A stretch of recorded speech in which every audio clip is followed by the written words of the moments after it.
September 1943. Occupied Europe. Night settles over a narrow country road as a smell of wet earth and coal smoke hangs in the air. Beyond the trees, German staff cars move through the darkness with their headlights covered, their engines reduced to whispers. Then comes a sound that seems completely harmless, a bicycle bell. A 14-year-old girl pedals slowly through the night, her shoes wet from the rain, and her hands gripping the handlebars tightly. A wicker basket hangs from the front of her bicycle. Her clothes are simple. Her face is young enough to make soldiers look away. No one stops her. No one searches a bicycle. Minutes later, the road behind her explodes. A violent blast tears through the darkness. Steel flies into the trees. Glass rains onto the road. Men scream as flames rise above the forest. German officers who believe themselves completely safe disappear inside smoke and fire. The soldiers who rush to the wreckage cannot understand what has happened. There are no enemy troops nearby, no aircraft overhead, no artillery, no resistance fighters carrying rifles. Only a lonely bicycle disappearing into the night. How does a child pass through checkpoints that armed men cannot cross? How does a girl carrying no weapon become one of the most dangerous people in occupied Europe? And why do experienced German officers fail to recognize the threat until it is already too late? Across occupied Europe, the Nazi war machine controls millions of people. Roads are watched. Bridges are guarded. Curfews silence entire towns. Adults disappear for the smallest act of resistance. Yet children move differently. They deliver bread, carry messages, ride bicycles, and become almost invisible. German officers study maps and prepare for invasions and sabotage, but somewhere beyond their calculations, a young girl begins moving through their world unnoticed. Every turn of her bicycle wheel carries a secret. Every checkpoint she passes becomes another impossible victory. Every mile brings her closer to men who believe war belongs only to soldiers. The danger is enormous. If she is caught, there is no mercy waiting for her. Occupied Europe offers little forgiveness to resistance fighters. Age means nothing. Childhood means nothing. One mistake can end everything. Yet she keeps riding. Past patrols, past guards, past officers who never imagine that the greatest threat on the road is a child they ignore. Before this story ends, dozens of German officers will be dead, not because of an army, not because of a bombing raid, but because of a bicycle. Sometimes the most powerful weapon in war is the one nobody notices. But this story does not begin on a dark road. It begins with a young girl living under occupation in a world where childhood is slowly disappearing. And to understand how a bicycle becomes a weapon, we have to go back. The war arrives quietly at first. Flags change. Uniforms appear. Roads fill with military trucks. Adults lower their voices whenever soldiers pass.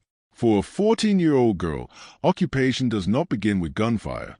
It begins with rules, curfews, inspections, ration cards, and fear. German officers move through the town with confidence, occupying buildings, establishing headquarters, and turning ordinary streets into military zones. The people learn to look down, to speak carefully, and to survive. Children notice everything.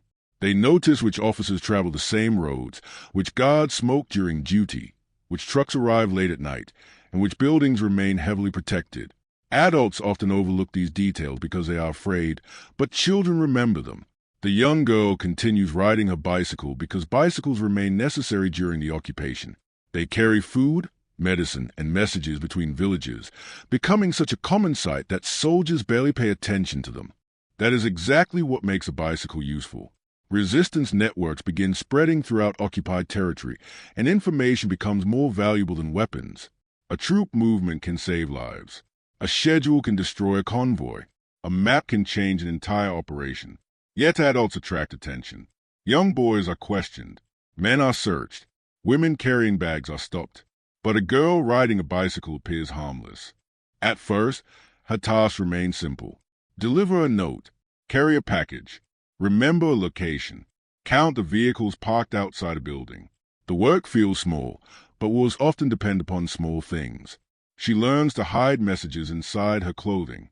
She memorizes names, routes, and schedules. She discovers how to answer questions without revealing anything. German soldiers occasionally smile at her. Some wave. Others ignore her completely, never realizing they are watching resistance work happen directly before their eyes.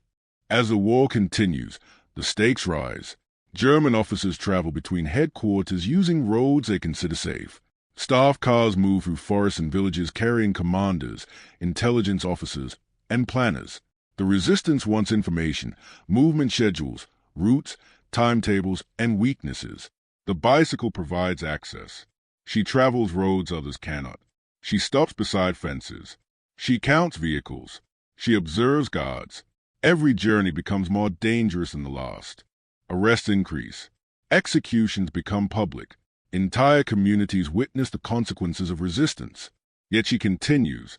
Occupation changes people. Children become couriers. Teachers become spies. Farmers become saboteurs. Ordinary life slowly transforms into quiet rebellion. At some point, the bicycle itself changes. It is no longer simply transportation or camouflage. It becomes part of the operation. German officers remain confident because they understand conventional threats. They fear bombs planted beneath bridges, armed ambushes, and enemy aircraft. They do not fear a child. That assumption creates vulnerability. On one particular journey, officers travel a route they believe secure. Their vehicles carry important personnel. Security appears adequate. The road seems empty. Then the girl appears, riding normally, attracting no attention. Nothing about her seems dangerous. No weapon, no uniform, no visible threat. She passes quietly. Moments later, disaster strikes. Explosions tear through the road. Chaos, smoke, shattered vehicles, and confusion fill the air. The exact details become difficult to separate from legend because resistance stories often survive through whispers, memories, and wartime rumors. But one truth remains. German officers die, and somehow the connection leads back to the girl on the bicycle. Perhaps she carried information. Perhaps she observed movements. Perhaps she guided an operation. Perhaps the bicycle concealed something far more dangerous than anyone imagined. The occupation authorities react immediately. Checkpoints increase. Searches become stricter. Questions spread through military headquarters. Who is responsible? How did resistance fighters know the route? How did security fail? The answer seems impossible. A child. The war repeatedly produces such contradictions. Massive armies are defeated by tiny acts. Complex systems are destroyed by overlooked individuals. The girl never possesses tanks, commands soldiers, or holds military rank. Yet she influences events because she understands one powerful truth. Invisible people move freely.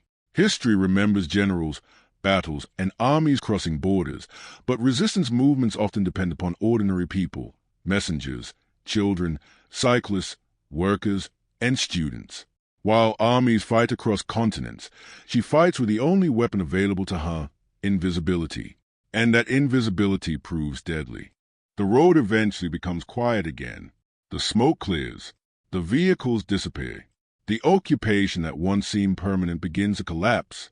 German officers who believe themselves untouchable become prisoners, fugitives, or casualties of a losing war. Headquarters empty. Flags come down. Armies retreat. But the bicycle remains, an ordinary object made of metal wheels, rubber tires, and a simple basket. Something millions of people use every day suddenly carries a much deeper meaning. For one young girl, the bicycle becomes something entirely different. It becomes resistance. It becomes courage. It becomes proof that war does not belong only to soldiers.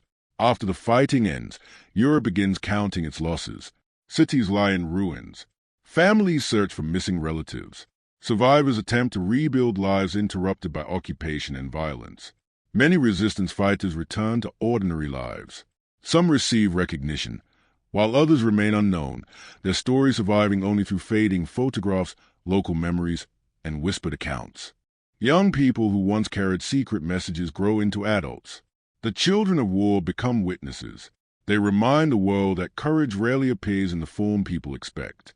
The girl with a bicycle never commands an army. She never stands before thousands of soldiers. She never leads divisions across battlefields. Yet she accomplishes something extraordinary. She refuses to accept that age determines importance. She refuses to believe that children are powerless. Most importantly, she refuses to surrender her future to fear. That may be the most remarkable part of this story. Not the explosions, not the officers, not the destruction, but the decision itself. A 14-year-old girl looks at one of the most powerful military machines in history and decides that it is not invincible. That belief changes everything. Dictatorships survive when people believe resistance is impossible. Occupation survives when fear becomes permanent. But history repeatedly proves something different. Sometimes resistance arrives carrying rifles. Sometimes it arrives with explosives. And sometimes it rides quietly down a country road on two wheels. The soldiers never see it coming. The officers never imagine the threat. The world often searches for heroes among generals and commanders, yet many of history's bravest people possess no rank at all. They are students, workers, parents, and children who act because someone must. Long after the war ends, their stories continue moving forward like a bicycle disappearing into the distance. The roads have changed. The checkpoints are gone. The uniforms have vanished. But the lesson remains. Power is not always measured by strength. Courage is not always measured by age. And sometimes the smallest figure on the battlefield leaves the deepest mark on history, because history remembers victories. But sometimes it is the quiet courage of a child on a bicycle that changes everything.